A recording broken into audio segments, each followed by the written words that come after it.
दोस्तों, भ्रष्टाचार हमारे देश में इस हद तक फैल चुका है कि इसे समेटना अब मुश्किल दिखाई देता है। इस भ्रष्टाचार को बढ़ावा देने में सरकार, विभाग, सरकारी कर्मचारियों, राजनेताओं का तो हाथ है ही, परंतु बढ़ते भ्रष्टाचार की आग में अब किसान भी झुलस रहे हैं।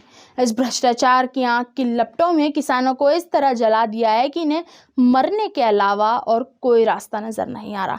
जी हाँ दोस्तों, आज हम एक ऐसे ही मामले पर बात करेंगे जहां किसान भ्रष्टाचार का शिकार होकर आत्महत्या कर रहे हैं।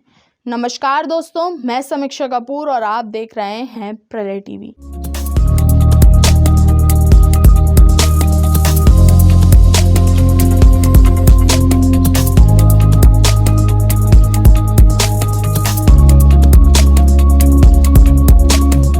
दोस्तों, हमारे मध्य प्रदेश के किसान फसलों के धोखे में अकाल मौत की खेती कर रहे हैं। खेती किसानी में जेनेटिक इंजीनियरिंग का प्रयोग पूरी तरह से धोखा साबित हुआ तो परंपरागत खेती को नए किस्म के वायरस खा गए।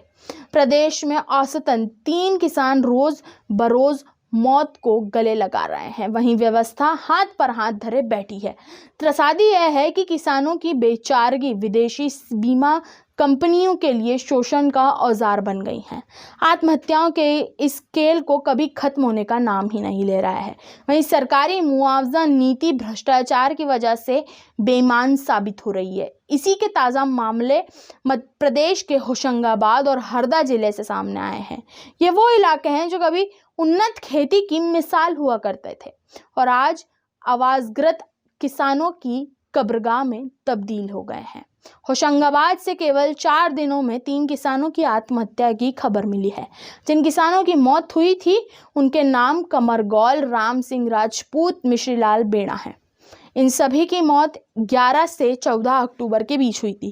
3 किसानों ने सोयाबीन की खेती की थी जो पूरी तरह से नष्ट हो गई। इस पूरे मामले पर होशंगाबाद के कलेक्टर धनंजय सिंह कहते हैं कि इन किसानों के आत्महत्या की वजह पारिवारिक थी, न तो खेती किसानी का इससे चौपट हो जाना था। उनका कहना है कि हमारे ज़िले में सबसे अमीर आदमी भी किसान है और सबसे गरीब आदमी भी किसान है।